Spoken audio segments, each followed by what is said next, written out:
Well, now that the government shutdown is almost over, something I'm sure we're all celebrating since there are actual problems to solve and focus on in the country. Hakeem Jeffries, however, and the Democrat clown posse who created those shutdowns, and this one specifically, are now back to their usual playbook of Trump derangement syndrome, this time bringing the hypocrisy of pardons into the mix.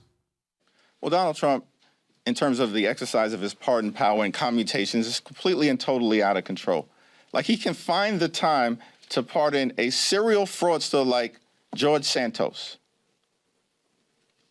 but can't find any time to sit down with Democrats on Capitol Hill who represent half the country in order to address the healthcare crisis that Republicans have created. That's devastating people in urban America, rural America, working class America, small town America, the heartland of America, and black and brown communities throughout America. So now it's about pardons, really? Because you really want to go there, Hakeem Jeffries? Do you really want to go there? Joe Biden, who pardoned 8,317 people, 8,316 were auto pen and one wasn't. Who was that? Oh, yeah, your son. That's where you want to go. And by the way, 8,317, several of them were child rapists. Several, more than one. And you're worried about Donald Trump pardoning George Santos, who likes to dress up like a woman once in a while. Okay, I thought you guys liked that stuff anyway. Who would have thought that the person with the most common sense among the Democrats, at least for now, would turn out to be John Fetterman, of all people? The ladies of The View are eating their own. We showed you yesterday how Sunny Hostin called for Chuck Schumer to step down. Well, now she's taken to try to smack John Fetterman around, and he wasn't going to have it. Democrats had big wins last week, so you had momentum.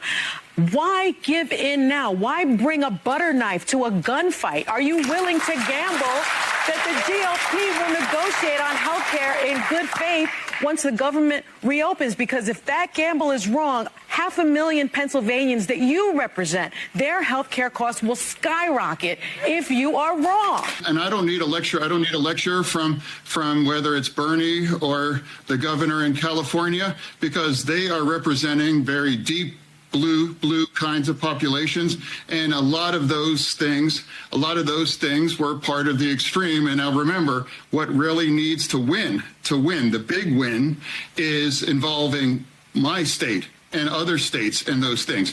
And why have we arrived here after the election a year ago?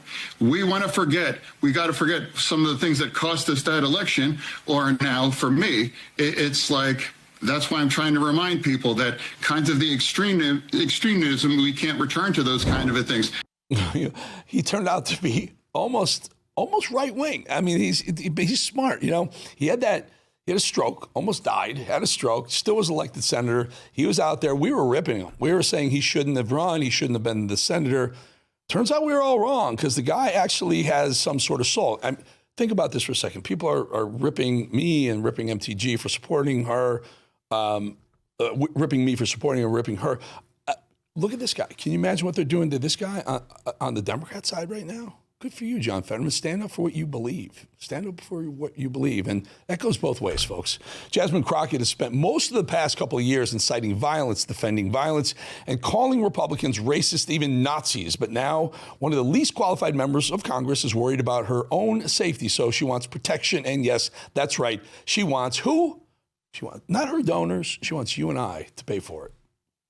I think that it's really a good question as to why a member of Congress needs to pay for security out of money that they go and raise, instead of focusing on making sure that they use that money to educate voters about why it is that their candidacy matters. I do think that it does people like me a disservice when you are so outspoken.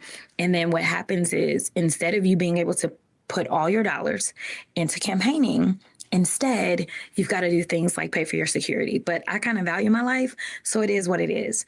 And it is what it is. Do you remember Congresswoman Cori Bush on the Capitol, the U.S. Capitol steps, when she was calling to defund the police, and then we found out that she had spent $70,000 on personal security over the last year, $70,000 on her own security, and she said defund the police for everyone else, and they called her. They called her out on the. You want me to die?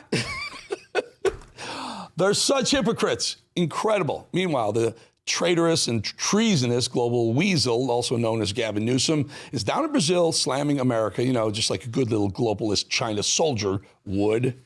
I worry now, though, that sounds like some of my colleagues and friends in the United States Senate, some of my Democratic colleagues just decided that we're playing by the old set of rules, not the new set of rules, and may have rolled over a little bit. So I love your question.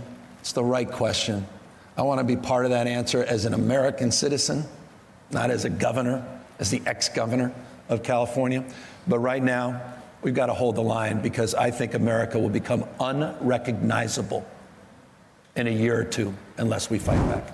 I think California has become unrecognizable to the rest of America. Like I said, take that border fence from the south, bring it up north on the eastern side of the state of California. Maybe even keep Oregon, Washington State and Oregon as well. Keep those three states. Just give it to Canada. Trade that Canada, give us Toronto. How's that?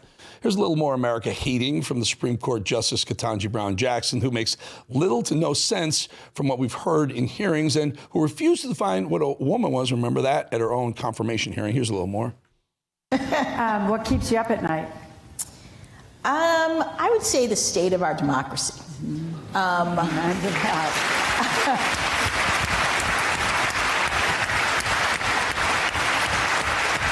I would say that I am really very interested in getting people to focus and to invest and to pay attention to what is happening in our country and in our government. We're a Democratic Republic. We are a Democratic Republic, and the way things are going, we might end up with two countries. Who knows? When a Democrat disagrees with your opinions, you're either deemed a fascist, a racist, a Nazi. But if a Democrat disagrees with your policy, particularly when it comes to protecting voting integrity in America, they might even toss in a little reference to Jim Crow. But when you really know they have nothing left in their playbook, it's when they add the reference to slavery, like Illinois Speaker of the House Chris Welch does, to defend and protect their favorite thing in the world, illegal migrants who eventually they want to vote. Watch. And by answering that question with telling you I don't believe anyone is an illegal alien. That's a terrible term to use about anyone. It's a legal term. It's not a legal term. They used to call black people slaves legally, and it was wrong. Let's stop dehumanizing people. Let's start treating people right. It's in the books. It's a legal term. Illegal alien is in the books. Change it. You don't like it? Change it. That's what. Don't call it racist. There's probably Democrats who voted for that to be the word too. So stop. You really can't make this stuff up. We all know about the mostly peaceful fiasco during the violent Black Lives Matter riots of 2020 and the protests during the so-called Summer of Love. The mainstream media just can't help themselves. They love showing actual images of violence and claiming that what you see is not what you actually see, even though we're actually going to show it to you. Event. Our Amanda Harry is live on the scene there where protesters also showed up. We've already actually seen at least one fight break out. Amanda. Yeah, things have been lively here. While that Turning Point USA event is still happening inside, protesters have been out here for hours. You can see them still here behind me. They have been chanting, just a very, very lively scene out here. While things have been mostly peaceful, there have been some tense moments. Earlier this evening, there was a scuffle that broke out where two men started fighting. UC Berkeley police had to break up that interaction. Later, someone was throwing smoke bombs and a car backfired, leading some of the people who were protesting to run away. What's mostly peaceful about that? What the hell is wrong with them? They didn't learn their lesson calling 2020 a mostly peaceful Summer of Love protest when people died, billions upon billions of dollars of damage. That's not peaceful. Dudes beating the crap out of each other is not peaceful. Smoke bombs in people's face isn't peaceful. And what the hell are they protesting outside of Turning Point USA? Charlie Kirk was assassinated by one of theirs. Wow, are they morons? Finally, Kamala Harris' Grand Delusions book tour continues, where people are more than happy to reel her in for a word salad here and there. Here's another one for our viewing pleasure.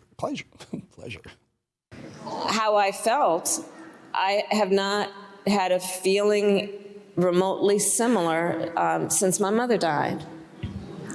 I was grieving for the American people because I knew what was going to happen. She's the leading contender on 2028. There's a poll out 2 days ago. Leading contender for the Democrats in 2028. That is going to be just delicious. Who do you think it's going to be on the Republican side? Who do you think? I have a new thought. I'll bring it out later.